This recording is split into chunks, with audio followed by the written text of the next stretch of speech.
500 healthcare workers from South Australia here protesting silently, respectfully, outside Channel 9 because they've got nothing better to do, okay? We're on the verge of losing our jobs.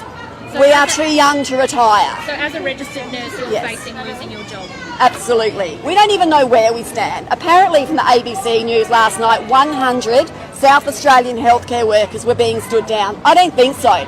Try 3,000, okay? That's just in Adelaide alone. This is not okay because we want to do what we love doing, and that is caring for the South Australian community. We are passionate and we would not be here if we weren't. If we didn't care, we wouldn't be here, okay? In hospital, you're treating people. Yes. Serious adverse effects, serious. And we're talking 20-year-olds. We are talking 20-year-olds that have dropped dead. Nothing is getting on the media. Myocarditis is a rare, let me tell you, a rare cardiac condition. All of a sudden, every third 20-year-old's got myocarditis. You know what that leads to? Cardiac transplant. Where do we get hearts from in Australia with the lowest organ donor rate in the world? Good evening, Damien. Okay, just before I bring the guests in, that was in South Australia, happened today. That woman is an amazing speaker, and somewhere some politician is going, oh my God, how do we shut this woman up? Because she's really causing the thing. Now we're going to bring in our guests. Father, the Rebel Rizzo. How you going, Father? Good, Michael. Good, Damien. How are you both doing? Father. Good, my friend. I'm good. And now, and as an extra guest, we're bringing in someone I met on the steps of Parliament. That's behind me. We were there today. And we're bringing in someone we met there. She referred to herself as, I'll show her a picture actually. She came up to the mic. This is how she was. She's covered in tats. She's slim. And I've got something on my nose. I can't stop scratching. And she said, I'm a hermit. And basically, I never come out. And then someone yelled out, you know you're in trouble when the, what was the term? The introverted? When the introverted speak up. And let me introduce you to Jay Amber. Jay Amber, very happy that you came on the show. Thank you. Hi, Jay. And now you've been at the Melbourne Cup one, and I've got a feeling you're probably going to be seeing you a lot. Yeah. Yes, definitely. Absolutely. As much as I can be there. Obviously, there's a lot going on right now, and I have to think about the future at the same time. So as much as I can put time towards it, I'll be there. Can we just start with Father Rizzo? I'll just get an update from him. What's it been like in Sydney, Father Rizzo, this week? Have you been in any trouble? Any fights? Well, myself, I've not been in any trouble, but I'm a bit disappointed because here it is. We're waiting for more of the rights for the unvaccinated to take place. We were promised December 1st, but unfortunately, our new Premier, Dominic Perrotto, he's extended it another fortnight to December 15th. They're all looking for this 95% vaccination rate. I really don't understand how they can reach that. And I'm sure that the news reports are very false about the numbers of the vaccinated now. Yeah. There's a lot of people wondering whether they're lying or not. There's and now I'll just have a question for you, and then I'll move back to Jay. This is a question, Father, that came in even before we opened. It's a heavy one. Ask the Father if God will forgive suicide, especially with what is going off right now. I must say, that's a very beautiful, humble question, and quite a traumatic question, because we are reading about an increase of suicides. And I do a lot of quote unquote work for the funeral industry. In the funeral industry, they're telling me so many people are dying. They're getting good business, sad to say, to put it that way. Sounds rather like a lack of compassion here. But all these people coming in who have died of the vaccine, not COVID, but of the vaccine, and also those who have decided to end their lives, some of them in actual hotel quarantine. So back to this question, will God forgive suicide, especially with what is going off right now? God forgives every sin. I think when you look at the aspect of suicide, I call it a mystery of iniquity, so to speak. It does deal with one's mental well-being. And God is always merciful towards those who suffer so much, and particularly when it comes to how people find themselves in a corner and they don't know where to go. And unfortunately, they choose that particular avenue. God figures out with his infinite ocean of mercy how to deal with these type of tragedies. Father, could I just ask, because Dominic Perrottet is a proud Catholic. He's about to have his 6th child, I believe. Is there an extra disappointment with you? 7th. Well, there you go. Yep. You couldn't get much more Catholic than that. If I see him, I'm going to tell him it's cheaper by the dozen. Old school Catholic. So are you disappointed in it even more because, being a Catholic yourself? Well, I am disappointed. He promised December 1st. Everybody's looking forward to December 1st. And he pulls this stunt and says, oh, no, we've decided. So instead of 70%, instead of 80%, instead of 90%, no, let's run the gauntlet to 95%. Now they're estimating that won't take place till about the middle of December. To me, what are they going to do? They're going to put Christmas into a stocking, as far as I'm concerned. What's going to happen? Jay, tell us a little about yourself, Jay. Oh, goodness. As much as you're comfortable doing. I guess I could sum it all up easily by saying there isn't really much going on with my life, and there never has been, because I guess I'm 24. I've spent 23 years of my life trying to figure out what I'm doing, where I'm going, and how I can get there in this system. And November last year, I had a real awakening moment, and I realized that I can't get anywhere that I want to get in this system. And that's why I'm not getting anywhere. So that's pretty much my life, essentially, just been trying and not getting there. And now that I'm awake, all of this is happening. And now I really can't get there because I'm... Where, Jay? Where in particular did you want to get to? Well, this is going to sound pretty crazy because just of the view people have around, for example, I'm not allowed to speak up about the vaccines because I don't have a PhD, or I'm not educated, or I'm not this, or I'm not that. Like, who am I? But I would love to be a scientist or an engineer or an astrophysicist or anything to do with science and engineering. But I've realized that the education system I'm being offered is only teaching specific aspects of the topics I'm interested in that suit that agenda going forward. Mm-hmm. Wow. I'm not interested in that. Yeah, like, and you I don't got know to be if you've vaccinated to do it anyway. Yeah, exactly. That's my thing. Like, there's nowhere for me to really go. I have to self-educate myself. So I'm at the point in my life where I'm actually feel like I'm only just being born, if that makes sense. I'm at the beginning of my life right now. Yeah, it's a new start for lots of people at the marches. Definitely. Everyone's cut, especially now they've cut off the crisis payment. A lot of the talk at the Melbourne Cup was, what are we going to do? Can we work together? And I know a lot of people are saying get the jab, but a lot of people don't want to get the jab because it's more like a question of integrity. You know, they're just being bullied and bullied and bullied. Like, the people want their integrity or their soul, and they don't feel like handing it over. So they're trying to figure out, okay, my life's gone. What do I do now? Yeah. There's, Father, just another question come in. I know we answer this every time, but why has the Catholic Church not stood up? Seems header in the sand. And I have to say, today I was calling, there was supposed to be another priest maybe come on today, but I haven't heard from him. But I was actually calling a few priests today saying, we need priests down here on the steps, because this is not like a normal protest where you're standing up for animal rights or something. The people are coming to the steps of Parliament now because they're losing everything. And they know if they go there, there'll be unvaccinated people who they can just sit with and talk with, or just people who are outcast, and they sit there. And that's where I met Jay. The mic was open and Jay just stood up and started to talk. And it was such an emotional day, wasn't it, Jay, that day? Everyone getting up. Absolutely. And people were really, really breaking. And I was saying to any spiritual leaders, not just the Catholics, one of us lives near a train, not just the Catholics, but any spiritual leader, come down here. The people are desperate for solace. You know what I mean? It's really interesting, the silence. Well, not interesting, it's disturbing, you know. The question is, why hasn't the Catholic Church stood up? I weep when I hear these type of comments, and I wish I knew. There are us, we are out there, not as a body, unfortunately, but I'm out there. I must say, maybe I will bring up this.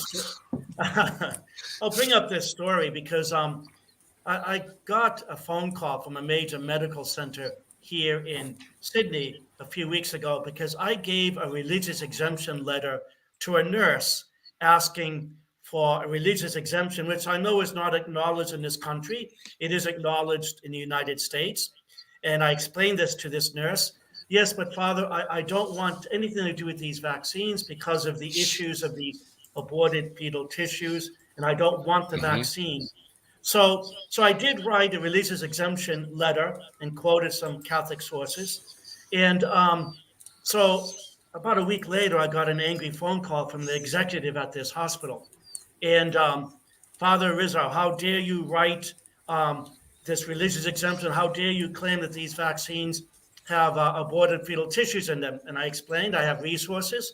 They are either within the vaccine or they have been used with the experimentation and or the distribution of the vaccine. He got upset. He said, well, because of you, I have to sack that nurse, so-and-so. You're destroying the medical community is what he said to me. Okay, you are. I'm civilian. I was very nice about it at this point.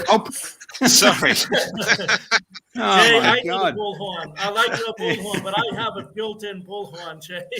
And I said, don't tell me I'm destroying the medical community. You are destroying it by sacking all these people who have a conscience. Good on you. Yep, and want to stand up. He said, Father, I'm a practicing Catholic. I said, you're not a practicing Catholic. You're a jackass.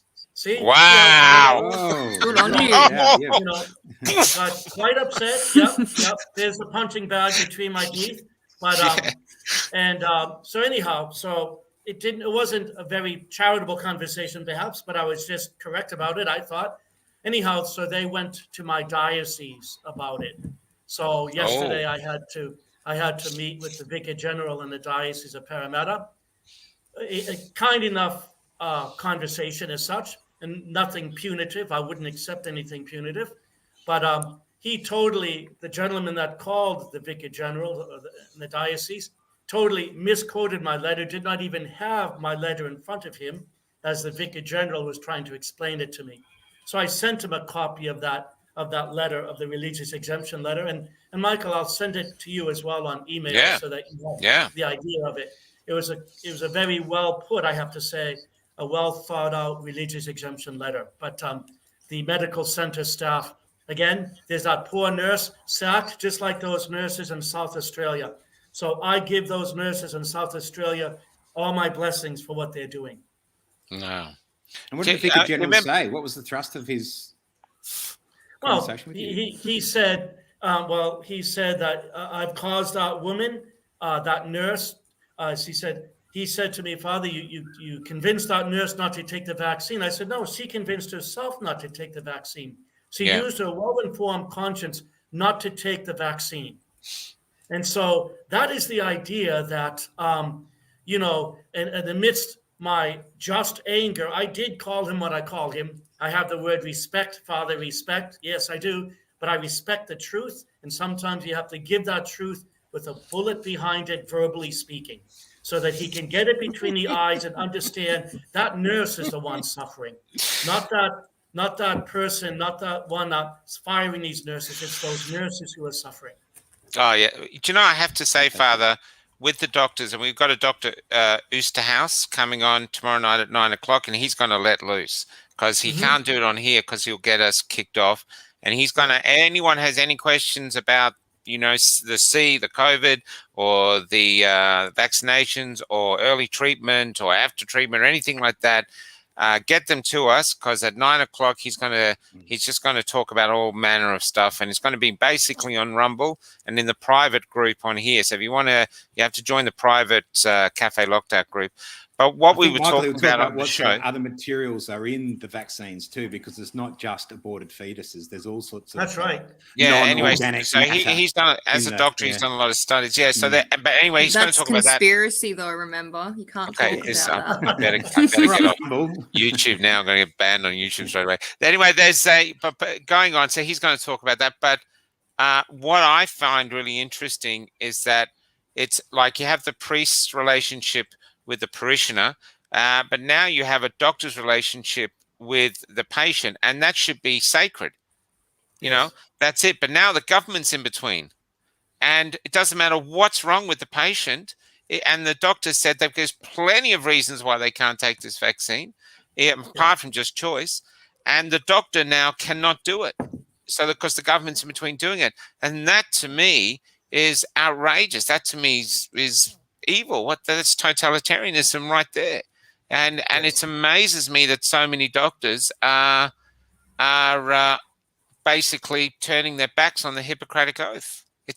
I think it's heartbreaking is the word. Well, Michael, I did tell you in my first coming on here that I have 3 good Catholic doctors here who have told me that they have been more or less suppressed by that AFRA, the Australian Health Regulatory Board that oversees every GP in the country. And they've been told specifically, do not speak out against the vaccine. If you do, a terminology sort of like quasi-threatening, you will be deregistered. 2 of the 3 doctors of which I'm in contact are already on the brink there, and they've been told you cannot give medical exemptions anymore. Wow. Yeah. So Hippocratic oath becomes hypocritic oath. That's what I've been saying. You took my line. You watched my show, didn't you? You stole my line. I did. You got to confess to that. You got to confess to that, Father. There is some exceptions, isn't there? There is some exceptions in the Catholic hierarchy, because I've seen a great interview with Archbishop Vigano. I think it was a couple of months ago, and he's really coming out in no uncertain terms and really laying it on the line what he thinks is going on as far as the New World Order and the agenda is concerned. Now he's quite high up he's quite high up, isn't he, as a papal figure? Yes, he is. Yes, he is. So what happens when someone like that speaks out? Well, I mean, that does give a lot of courage to faith-based people, particularly Catholics, that there are people out there amidst the church that are speaking out. Sometimes they're silenced, or like the idea that a limited audience. That's why I'm very pleased to be on these type of platforms, so to speak, so that we can get it out there, to everybody that would be listening in. But he's contradicting the Pope. So how does the Pope take that when he's got one of his hierarchies? A parish priest contradicting him somewhere in northern New South Wales is one thing, but I imagine the hierarchy contradicting him would cause him much more consternation, yeah? I'm not going to ask him, but but the idea is hopefully the Holy Father would stand up for the idea of transparency and that we have the right, freedom of speech. So if the Holy Father decides otherwise and may act in that way, then shame on him. So here you've got a like-minded figure in the church. Is that something you would consider, like reaching out to Archbishop Vigano? Is that something you could do? Yes, exactly. I have a few priests here, and we do speak out. So I'd say there's about 4 priests in my region that are strong enough to speak out. And I know, aside from myself, 2 of those 4 priests would be with you down in Melbourne if we were down there, let me tell you. Mm-hmm. Wow. Right. Wow, that's great. Can I get back to Jay? Jay, why did you turn up at the steps? Let's start from there. I think I finally Actually, can I go a bit back? Because you said to me you're a hermit. Mm-hmm. For a hermit to emerge, that's what I really loved when you got up. What did it take to actually draw this hermit out to come down, pick up a thing, and finally come out? I very interested. I'll start from the very beginning. Cool. November last year. I won't say how it happened, but I had a very powerful spiritual experience. It was very, very, very intense, and it lasted many months. I grappled with my mind. I don't know how to explain it other than a massive shift in the veil, and I started to understand. I'd look around and I could see connections in all the books that I'd collected, and I knew what they meant all of a sudden, if that makes sense. Mm-hmm. It's really hard to explain unless you go through it. Ego death, and a death of fear. I wasn't afraid anymore. I had confidence to do things, and I started to realize what was happening in the world, and when I came here to Melbourne and now this has started happening recently, I kind of see it as, wow, this is probably my only opportunity to have the future I want and I want for other people, because in this system that we're in right now, one person, like a handful of people, can be really happy, but you can't go out and socialize because not everyone feels that way. So you're socializing with people that are miserable with their jobs or their lives, or they're drug addicts, or they've got other stuff going on that's unnecessary stuff. But I want to live in a world where when people aren't too busy to be happy, if that makes sense, or too preoccupied with stuff that doesn't matter. And yes, and frightened. There's so much fear. Like I said as well on the steps that I'm a conspiracy theorist. I know the true definition of conspiracy, and it's nothing like the media and the 1% have trickled down this lie and changed the very definition of it overnight, practically. And the stuff that I have researched and found has been extremely confronting and changed my entire view of myself and the world that I live in. What have you researched? What is that? All of it. I mean, I have found my new interests since November last year are mainly history, science, and religion. Any history in particular? 6,000 years ago, I've been starting at Sumeria, which is a massive, that's where like a lot of Western culture considers that the cradle of civilization. For a long time, I've been told that I'm not saying anything towards anyone's religion. I'm just like researching this. But for a long time, I've been thinking that was Jerusalem, because I wasn't really familiar with religion. But when I heard about Sumeria and how that's like way before Christ and stuff like that, and that no one really talks about that era, I was like, why? So that really interested me. And also Rome, of course, and Egypt. You can't really go past Egypt if you're going to go into history. But a lot of what is happening right now, I believe, came into real fruition in Rome. Which is really scary, because if you go back and look at Roman politics, the census was created in Rome also. It was pretty much exactly what's happening now, but on more of a primitive scale, if that makes sense. And the reason why people can't see what's happening in history is happening now is because it looks different. Less lines. Yeah, definitely. And it's like a book that I was reading. I still can't remember the author's name. It was called Silent Weapons for Silent Wars. And that's what's going on right now. Do you think we're in a silent war now? I think we've been in one for a couple hundred years, to be honest. From my history research, maybe even further back. I just can't like put the dots together that far back just yet. So who are the combatants then? Who are the combatants in this war? So now that's really hard to find, because you've got to remember that these people, the 1% or whatever, like everyone wants to call them, they will not put themselves out there in the open. If you think that, Bill Gates is in charge, or these Rockefellers are in charge, or this person, think again, because these people have the time, the money, and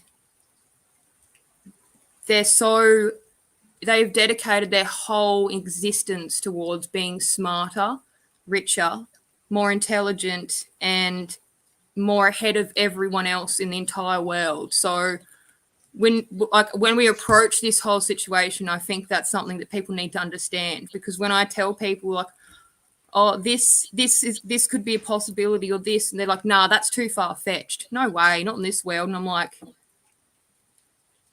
well, if I was in those people's shoes and I was addicted to power, this is what I would do. And they're like, but why would you do that? And it just doesn't, I don't know if it's like a difference in cognitive ability or something, but it just makes too much sense when you break it down, really, doesn't it? We have a guy that comes on here. He keeps getting us banned, called the philosophical plasterer. I think you two would make a great couple. We saw him yesterday. I think very, very broadly. Yeah, honestly, you got to see him. You two would be bouncing off each other like conspiracy tennis. That'd be interesting. Yeah. Now, but why exactly? What is it about society right now that's bringing you to the steps? That's most people are having the trouble believing that anything's going on with Dan Andrews, let alone connecting it to Julius Caesar. So, what's actually in now that got you onto the steps and onto that microphone? Let's make it a shorter time period. This is the final frontier right now. This is it, in my opinion, from all my research. This is it. If we don't do something now, there's only two futures left. There's the one where the people make the decision, which is one we can control at all costs. And then there's the one of complete authoritarian control, complete mass surveillancing, censorship, CCP-like living style, where when you do want to rebel, it's going to be practically impossible. And that's what's so devastating about this bill is that, yeah, it may seem innocent, but even if it is, it's better to be safe than sorry, and no one should have that kind of power. No one. Absolutely. I don't believe in centralized government at all. Like, how can a few control so many people? It just doesn't make sense, and it's never worked before. Does it feel to you like sometimes like we're already there, that we're already beyond that point of being able to protest? No. Absolutely not. I think that what they're doing right now in the world is only making it more obvious how corrupt and, like, think of it like a cancer, like a tumor, and it's slowly creeping in. It's creeped into every single part of our system, into our pharmaceuticals, into our food, into our body, doctors, churches, schools, into your home, everything. And it needs to be exterminated before it gets to the point where it's terminal. But we are on that line right now. Like, this is the battle between, like, black and white, good and evil, left and right, up and down. You know what I mean? Like, that's an excellent. I have to say that is the cancer theory is an excellent metaphor. Everything relates to one another. You can use analogies from. But you see it everywhere. I mean, people are coming up. They can't go swimming. They can't go golfing. They can't go this. What do you think, Father? What are your thoughts on that? No, again, here the idea, as Jay rightly said, too much government here, and it's not really government; it is dictatorship. And so when you see that happening, and the fear mongering with the lockdown. And where's the economy now? We're becoming codependent on government funding. Yeah. And so where's the idea of work ethic, the work ethics that should be out there, where a man gets up early in the morning to go to provide food for his family. You know, where is that? We're becoming codependent on centering people. So, yes. Okay. Jay, good point, especially as Michael said, the idea of cancer. But is it too big? Yeah. This system that you're going to come up against is huge. They have all the weapons. Oh, yeah. They have all the policy. Absolutely. They have all the bureaucrats. It's huge. Is it possible to divorce yourself from that system, accept that defeat, and divorce yourself from the system and start in smaller, homogeneous communities? I think it's absolutely possible. Absolutely. I mean... Would they allow that? Would they let us do that? That's the thing. I think, like I said, they can only do this for so long before people inevitably wake up. It's inevitable. I truly believe that it is absolutely inevitable. Will the system already be in place by the time people wake up? Jay, that's my concern. Will the system already be in place? We'll be a cashless society stuck in a digital world, and then people wake up, but it's like, well, it's too late. Well, if those people don't wake up, then they're going to probably be stuck in that system, aren't they? But I think this fear that they've created around people, that if you don't have this system, like, even your own man will hurt you. Like, then it's not safe. Other people are dangerous. That's why police exist, blah, blah, blah. Yeah. But the more that the unvaccinated, vaccinated, it doesn't matter. There's no left or right side ever. The more that they come out to these protests and stuff and meet the same kind of people that have the same idea, the more that there's going to be a safety net. But it's hard to rationalize. See, when people are afraid, rational side of your brain completely dissolves. You can't use it properly. And that's why this is such a massive issue, where only the people that can face fear are the ones speaking up. So we are a minority, unfortunately, and we've all been brainwashed to believe that majority is always correct, when scientifically proven the majority is most of the time incorrect. No one ever makes waves by working within the box or the confines of this system. Yep. Definitely. Told you should be a good guest, didn't I? Galileo, Copernicus, all these dudes. I tell everyone, if I can get this little hermit on here, she's going to be gold. There's so you got a fan here, Kellyanne. Love you immensely, Jay Bird. That's my mum. Hello, Mum. Father, I think at the moment the great enemy we are facing is like, everyone's using the word evil. So let's be honest, it's an evil, but it's the real henchperson of it. The real henchman is fear. Fear is just corrupting us, destroying us, and fear of losing your job. Fear of a lot of people are the fear of the government. I mean, the orchestra that violinist was meant to play with were very concerned that he was doing it. I actually thought they sacked him, but they were just saying basically, we're very concerned if you're making a stance. And they're not scared of COVID. They're scared of, I believe they're scared of the government disapproving. So there's just fear. And I believe that, rather than me believe, what do you think is the best way to combat fear? Let's go with a question instead of a statement. Well, Michael, I've been saying to my people here, to the faithful, there's one thing worse than getting COVID. It's the fear of getting COVID. And we have to do away with that fear.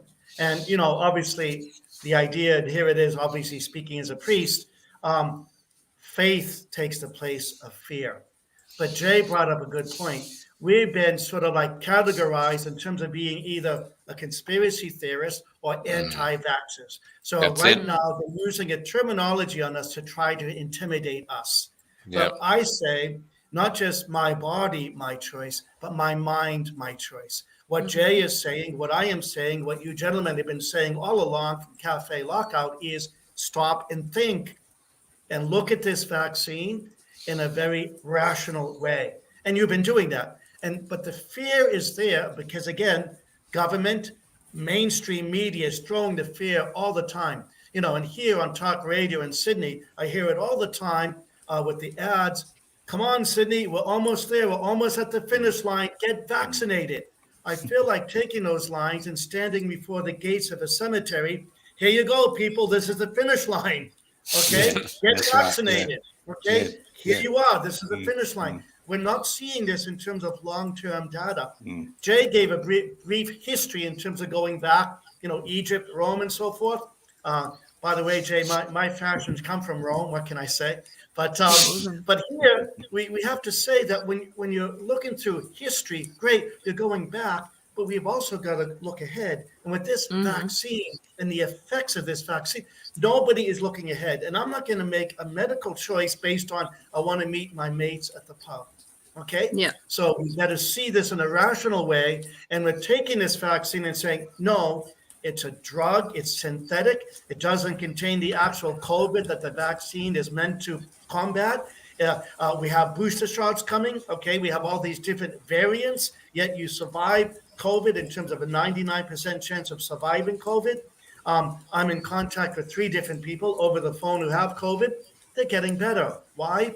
Saint ivermectin, okay? If you can still get ivermectin and other things that have certainly not been having anything to do with the vaccine. So, yeah, I'm getting fired up again. But we have to look at it in a rational way. We need more of it, Father, not less, more of it. Okay, reason takes the place of fear. Fear means there's something out there that I'm not aware of. Therefore, logic too. Yep, logic and faith and reason. I like the word logic, logos, meaning the word. Now, for those without faith, that word would be the idea of using our reasoning. But logos, those with faith, we're talking about Jesus Christ, and he is in complete control here. So obviously, putting that in terms of my position here, and I know you understand that. So we have to approach this where there is faith, there is no fear whatsoever. Yes, absolutely. Do you think so? How could you? I know you're using faith, but how can we get so many people to replace fear with courage? Get the fear out of their You're souls doing that. driving. You're Yeah. doing that on those steps. You're doing that, little by little. And it's not a question of quantity, it's a question of quality. Even though, again, I have a great reason why you should get rid of fear. Yeah, go we've been ahead. marginalized. We've been marginalized I'll let because we Father can finish. think. Yeah. We've been marginalized because we know how to think. That's how I see it. Mm-hmm. So it's basically we can see the emperor has no clothes. Yeah. Or we have the courage to see it, or the courage to announce it, because I think other people can see it too, but they think you don't say anything. But so the people on the steps are the ones that are going, he's naked. Yeah. That's right. Okay. Jay, what were you going to say about fear? Well, in the face of tyranny, I guess like fear is there. If fear is present on either side. So like if you rebel, you're afraid of rebelling. If you don't rebel, you're afraid of what's going to happen. So you have to make a decision. There's nothing that you can really do about that, right? I think that I do run more on logic than emotion in 90% of circumstances. And I find that fear is an illogical thought pattern. It's a mechanism. It's a weapon that they use. And that you may as well just do the right thing, because if you don't, you're going to end up worse off. And I would prefer to keep my dignity and do what's best for myself and other people than to give in to that. And just doing that and even telling yourself that every day, I'm not afraid. These people don't scare me. There's a science behind it. Thought pattern, mental health, psychologists, not psychiatrists, don't trust them. Psychologists talk about it. Esoteric, like natural health professionals talk about the mind and how powerful it is. It's just a thought process that they've ingrained into us. And like I said, I'm a conspiracy theorist. I do more research than I'd like to admit. And pretty much 95 to 98% of things that we've been told by our systems to be afraid of are completely over-exaggerated. Completely over-exaggerated. So really, to get past fear, you've got to understand that the biggest thing that humans are afraid of is death. I truly believe that that physical death is not like, it's not that we don't just die physically and that's it. Like, there's something better after this. This isn't all that there is. And protecting your soul in this life would be beneficial after this as well, in my personal opinion, from my spiritual research and beliefs and what I've come across and felt like has come to me spiritually, whatever it was. I'm still trying to figure that out. That's what I've been told in a way.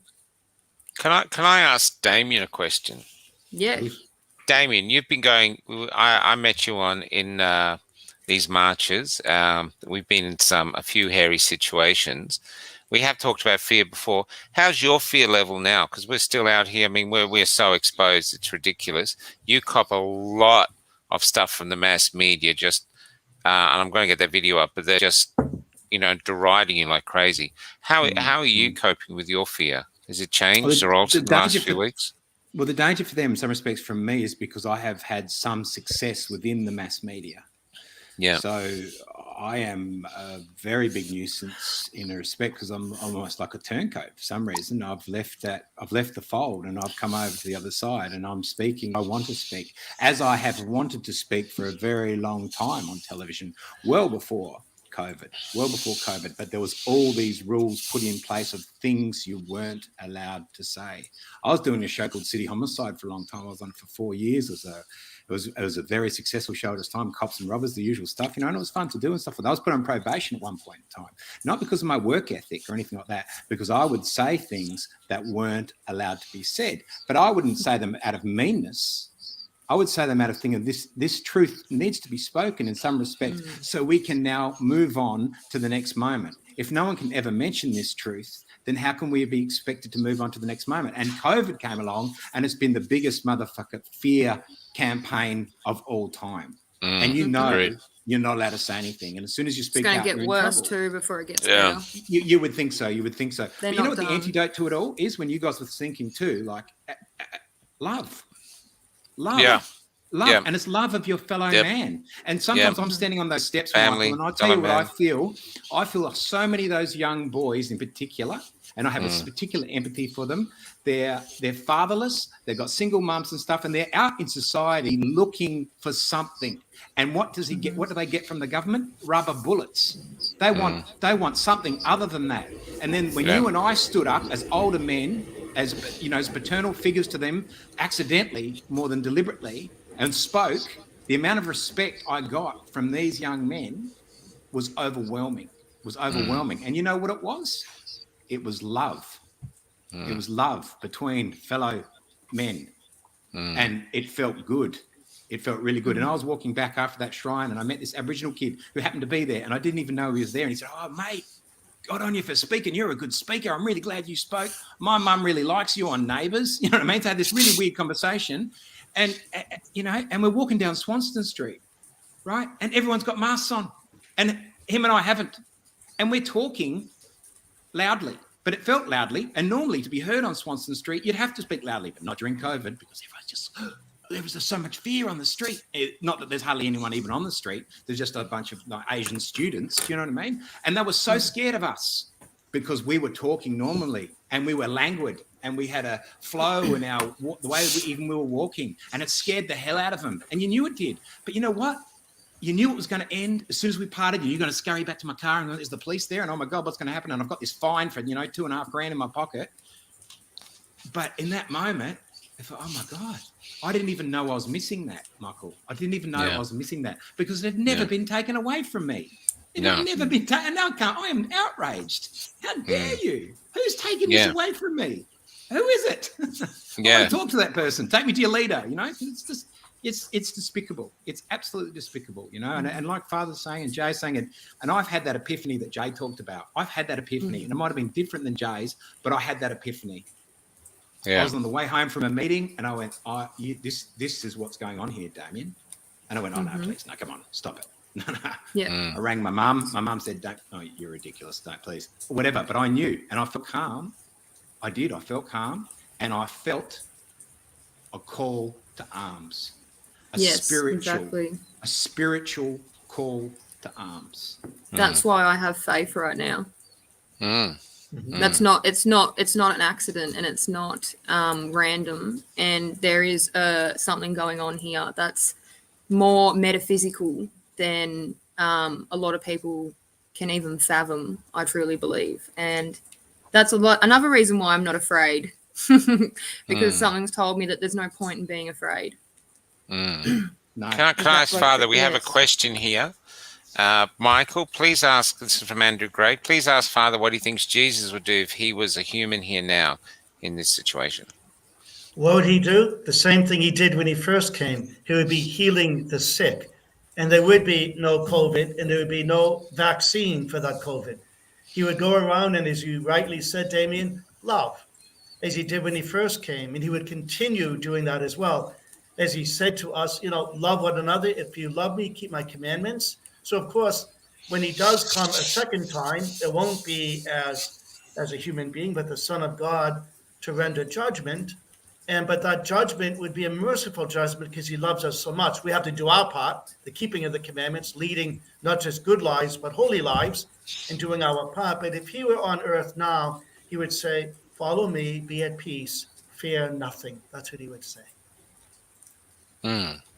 No, it's interesting. I know when I'm on the steps now, I was there today and it was pouring with rain, and we're going to end the show with this because it was so cool. And they had a press conference. There was only a small group of us. I think, I have a picture here. There's only a small group of us. And here we are here. And there's growing rain, and they're all different ages, and we're all called fascists and right wings and ever.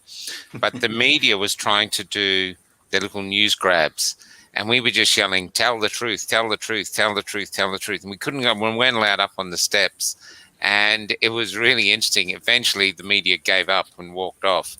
and it was like a celebration. And one of the women was dancing in the rain. I'm going to finish with that because it was really lovely. But we went around the other side and to the back entrance, and the police just swarmed. Suddenly, we had police everywhere going, "What are you doing?" It's okay. You got a massive 12-foot fence. We can't get over it. You've got security guards everywhere. You just relax, with just these Aussies. And they had a press conference inside. I don't know what it was about.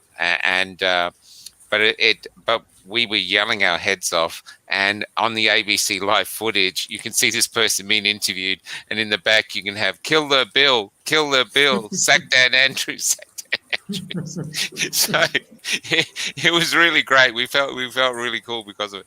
But these my more magnanimous moments, Michael, I can even feel some sympathy for Daniel Andrews in my more magnanimous, and that's not all the time. Don't worry, there's part of me that wants to, but I can feel sympathy for him because what's he got?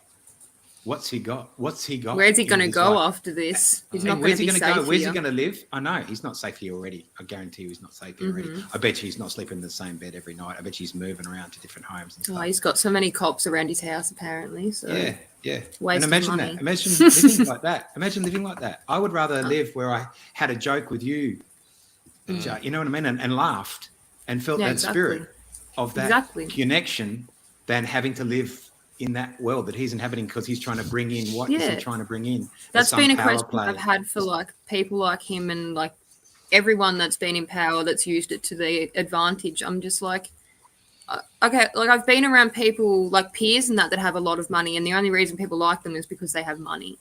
I'm like, that has to be the same for these like billionaires and stuff. They're not really enjoying life as it was meant to be enjoyed. So more for them.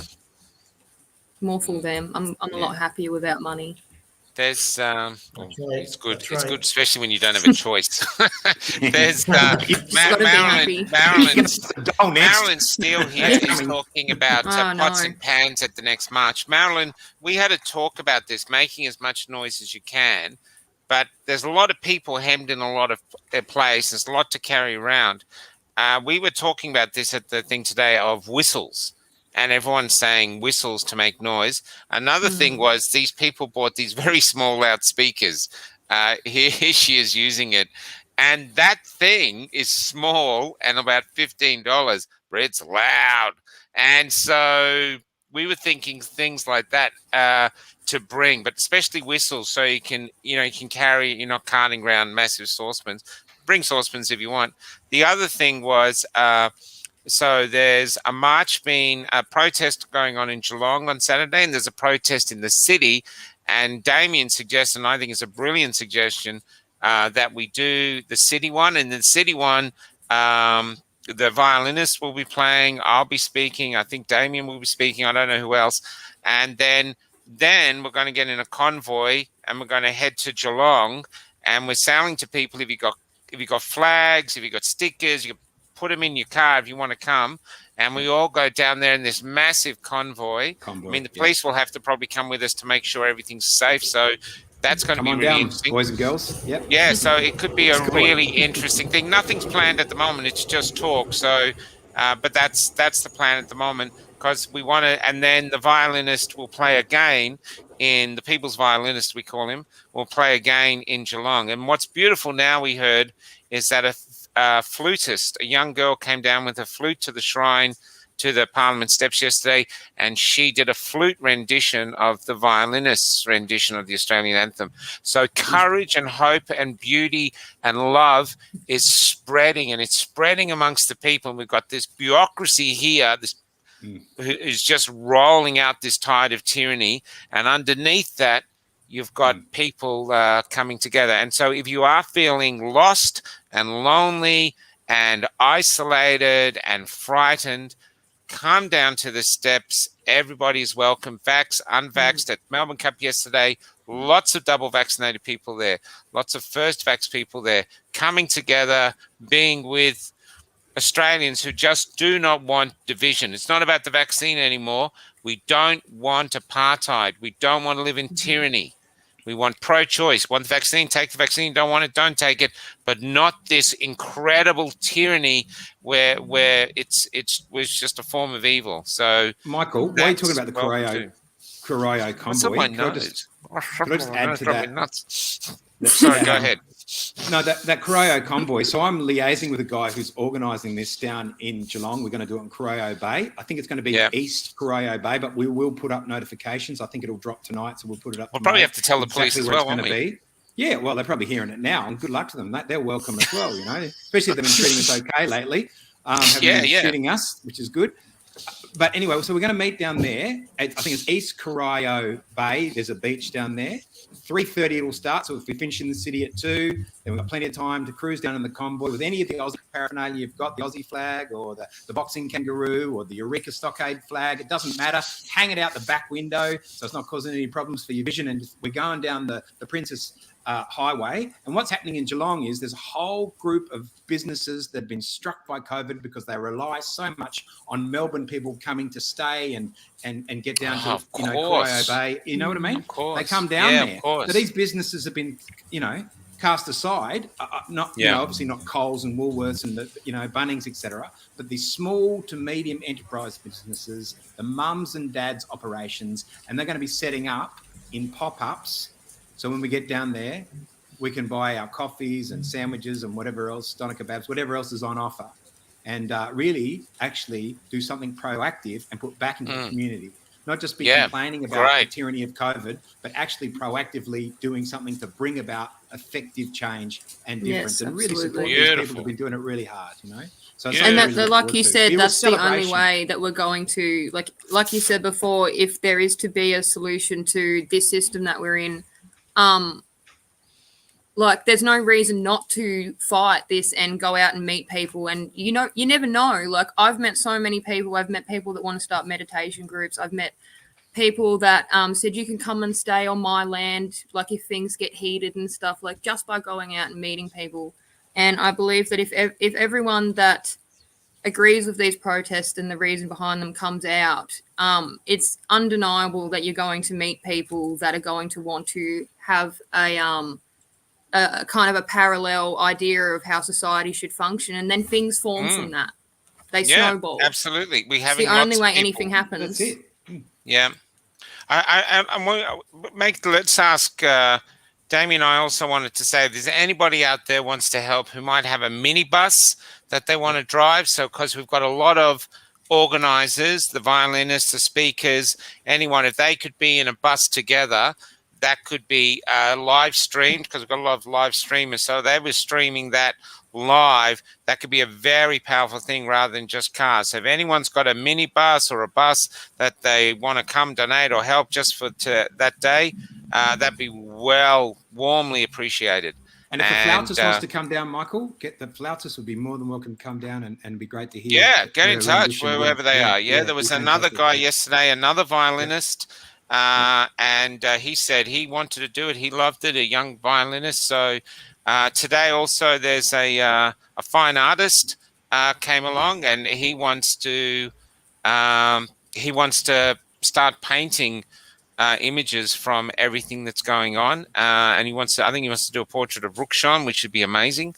And so the art world is slowly emerging as artists are going, I don't want this apartheid stuff, And we've got bands down there at Corio too, so it's going to be a great day for kids. If you think you want to you'd be welcome to bring your children. It's going to be family friendly, lots of bands playing and stuff. It should be. Hopefully, it's a really good weather and it'll be a real picnic atmosphere.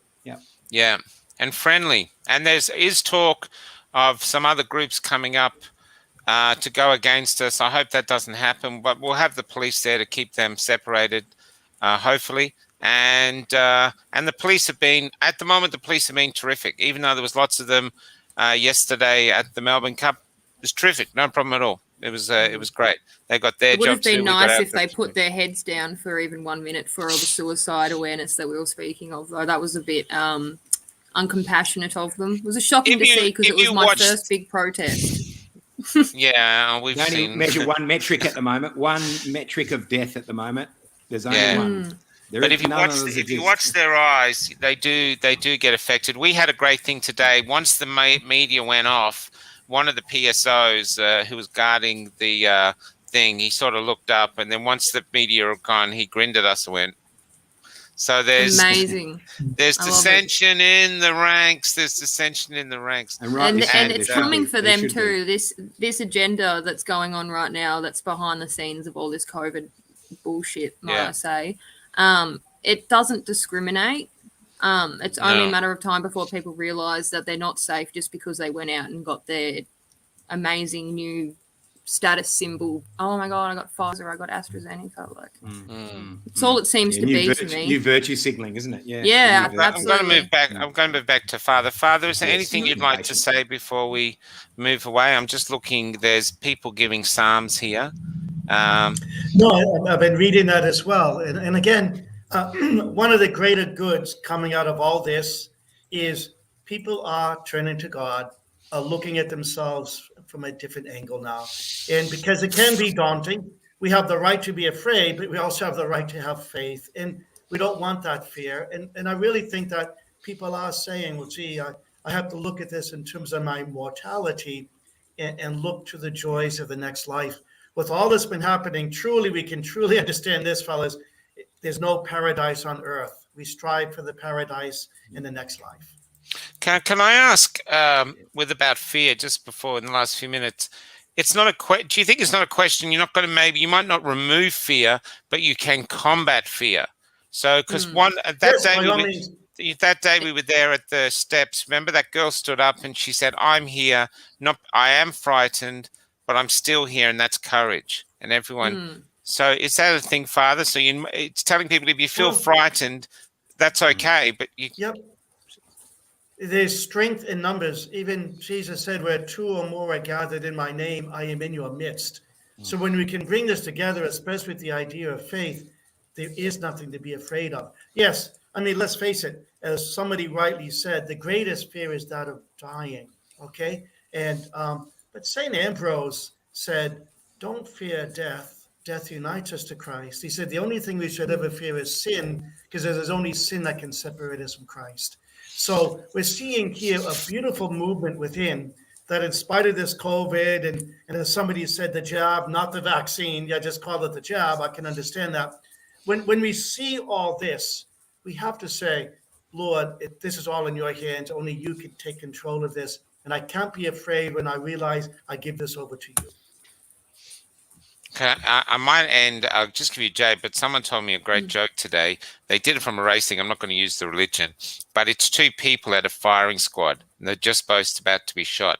And one of them's he's got at the commander and all the men with the weapons going, "You bastards, come on, you bastards, you filthy cowards, come on, you're going to go and just telling them off." And then the other guy goes, "Shh, you don't want to annoy him." Did you hear that? And I think what I love about that is that's where we are. If you think that what's happening is not going to come up and affect your life somehow, you're wrong. Because this bureaucracy, the biggest thing I'm learning now, is saying all the time, is tyranny hates the truth. So in order for it to survive, it needs to sell a lie. And if you want to live a tranquil life within it, then your life has to become a lie, and you constantly have to live in the lie, even being frightened of your neighbors, in case they see you with a face of the truth where you're not happy. So you've always got to have this bullshit. You've got to protect the lie. And you've got to protect the lie, and that's going to be that's going to be a dehydrating effect on your soul. So I've got a pithy thing about fear, which is a bit apocryphal compared to faith, but it's just God. That's a good word. You feel the fear, and do it anyway. So it's human to feel the fear, and to bring it back to faith. Jesus felt the fear. That's the great thing about his humanity. That's what we got confronted with. He was God, but he was a man. And he was asking why his father had forsaken him on the cross. He was totally abandoned. Yeah. Sorry, Father. Can I ask you to talk about the story rather than that? In before he knew they were coming for him, when he was in the garden, he prayed in the garden. He was in the Garden of Gethsemane. Yeah, certainly when he was in the Garden of Gethsemane. First of all, there's a beautiful title there. It's also called the Garden of Olives. And olives in sacred scripture are a symbol of charity. So we're back to that love again. So our Lord was in a garden of love, so to speak, a garden of charity. He knew that there was going to be this, these people coming to apprehend him. Judas comes, newly ordained priest, gives him a kiss on the cheek. He whom I am going to kiss, he is the one, apprehend him. And what does Jesus say? Friend, you betray the Son of Man with a kiss. And it's a beautiful meditation because I see that in spite of all this hatred towards Jesus, he responds with love. He says, friend, you betray the Son of Man with a kiss. So this love that covers all the commandments that we can turn when we are greeted with evil, throw back love. That really does neutralize them.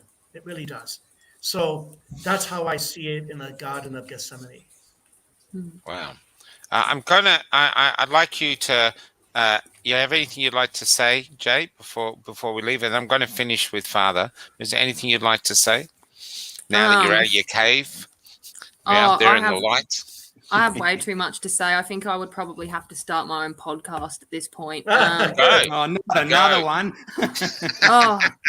Go, Jay. There's just too much. There's so much. It would take a long time to. Well, ask the question: why should people come down to the steps? In your opinion, give them a reason. All right. So, I'm also into psychology, believe it or not, and psychologically, it's not rational to not come down if you have no job, if you have lost anything because of what's happening right now, and if you're hopeless, it's because it's been programmed into you. It's not because it's rational, and it's not because you're right. I hate to tell that to people because people hate being wrong, but on the other hand, if you just sit at home and don't do anything about this, you're not going to be able to do much about it when it's past. And I truly believe that it's better to be safe than sorry. And even if you think this isn't as bad as it sounds or it's being exaggerated, like I said, it's better to be safe than sorry. And even if this is for a good cause, I don't believe that Dan Andrews is doing this for a good cause. He shouldn't have the power to do that because the government is meant to work for the people, and we should be deciding what's best for us going into the future, and not a select few people. It just doesn't make any sense at all. And that's the bigger part of this bill, in my opinion. So if we want to go down there, we're also fighting for rational, logical thought processes as well, which is something I really, really like. So it makes no sense not to, if you really think about it. And there's a lot of people in the groups that I'm in, especially Telegram, that are just going through saying it's hopeless, there's no point, it's going to happen, get prepared.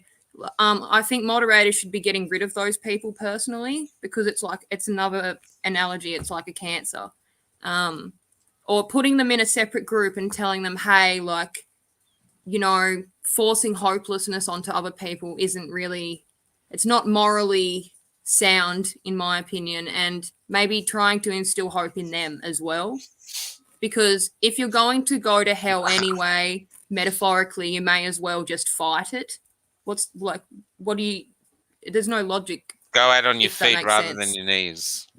Yeah, well, isn't that just preferable? I don't understand why anyone would want to just go, oh well. That's great, Jay. Honestly, I've been really moved by what you just said. Seriously, you should do your own podcast. What you said about, spreading hopelessness, amazing. Father, I'm going to get you to get out. Where's Mother Columbus, Michael? Where's Mother Columbus? Yeah, where's Mother Columbus? Oh my God, she promised she'd be back. Coming in. You've got to meet Mother Columbus. She's amazing. Right? Yeah, she does. But she's the IT. She does all the glory, and she does all the back. She's going to turn up. She's going to turn up now. She's going to steal the show. If you're there, Mother Columbus, she's a high-tech one. I don't know where she is. I'm not allowed in some parts of the convent, so I don't know where she is. Okay. But Father, I'm going to ask you, for all the Catholics that are on, and all the people like this who are coming down to the marches and stuff, would you do a prayer for the coming days, for the protests coming up? Yes, for us. I would like to say the prayer to Saint Michael the Archangel, because amongst Catholic faithful, Catholics invoke his intercession to offset the attacks of the devil. Okay, I'm seeing here many of the comments about the demons and the devils. Saint Michael is certainly a patron here in order to give us the strength that we need. And please, I do encourage Catholics, get out there to the shrine. My fellow priests, come on, get out there. The Parliament. Okay. Yeah, to Parliament. Sorry. Please, come on, fathers, get out there. We're all in this together, please. So show your courage and fortitude. I also want to say Saint Michael the Archangel is the patron saint for the police.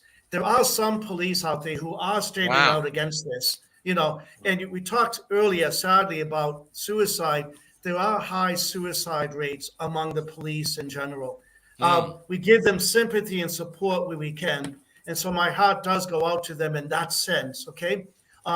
Obviously, they might say, I've got a job to do. Well, we all have a job to do, don't we? But when it comes to these type of things, they're human beings as well. And if there are police listening in on this platform, I do give you my blessing as well, but be human as well. And remember that those you are out there with who are protesting, they're doing it out of love, and they have families just like you police officers have families. So I want to put that out there as well. So I am going to say now the prayer to Saint Michael the Archangel.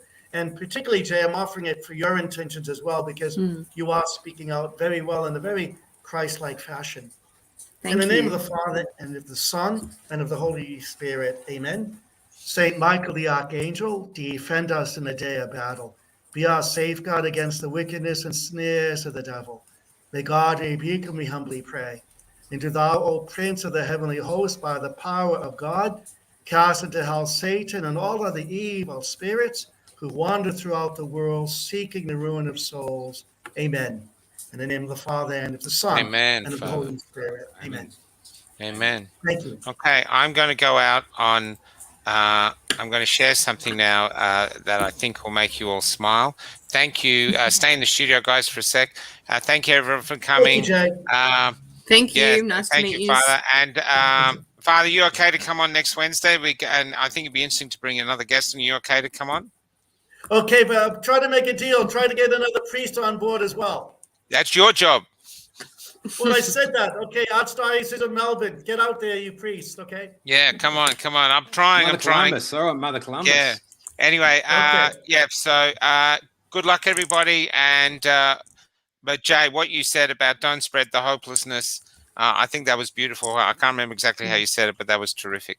Okay, so we're going to go out with this. So what we did is the reporters were there and they were doing their usual, it was going to be bullshit thing. And we were saying, speak the truth, speak the truth, speak the truth, speak the truth. And we wouldn't stop chanting. And finally they left. And after they left, we had a bit of celebration in the pouring rain. And this is it. So good night, everybody. Good night, Australia. Good night. Hey. I'm singing in the rain, just singing in the rain. What a glorious feeling. I'm happy again. The stars so bright. I don't remember the rest of them. The sun's in my heart and I'm ready for love. Let the stormy clouds chase everyone from the place. Come on with the rain, I've a smile on my face. I'll walk down the lane with a happy refrain, just singing, singing in the rain, dancing in the rain.